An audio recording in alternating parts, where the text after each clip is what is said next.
খবর 24 সাথে আপনাকে স্বাগত। নতুন নতুন খবর জানার জন্য আমাদের চ্যানেলে চোখ রাখুন। তৃণমূলের নবীন প্রবীণ দ্বন্দ্বের মাঝেই কালীঘাটের তৃণমূলের সর্বভারতীয় সাধারণ সম্পাদক অভিষেক বন্দ্যোপাধ্যায় বৈঠকে বসেছিলেন প্রবীণ নেতা সুব্রত বক্সির সঙ্গে।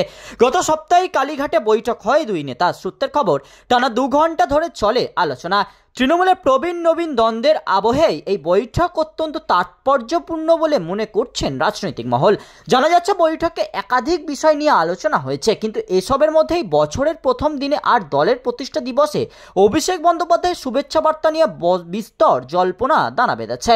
শুভেচ্ছা বার্তার পোস্টারে একা অভিষেকের ছবি, নেই নেত্রী মমতা বন্দ্যোপাধ্যায়ের ছবি। শুভেচ্ছা বার্তায় লেখা, রাজ্য তথা দেশবাসীর উন্নয়নের স্বার্থে মা মাটি মানুষ সর্বদা নিয়োজিত। কিন্তু সেই বার্তায় কেন মমতার মুখ নেই, সেটাই প্রশ্ন। রাজনৈতিক বিশেষজ্ঞদের বক্তব্য এটা যথেষ্ট ইঙ্গিতবাহী। এর আগে অভিষেক বন্দ্যোপাধ্যায় সমস্ত পোস্টে তার পাশাপাশি মমতারও ছবি থাকতো, এবার একা অভিষেক, এটাই এখন চিন্তার বিষয়। ব্যুরো রিপোর্ট, খবর 24/7।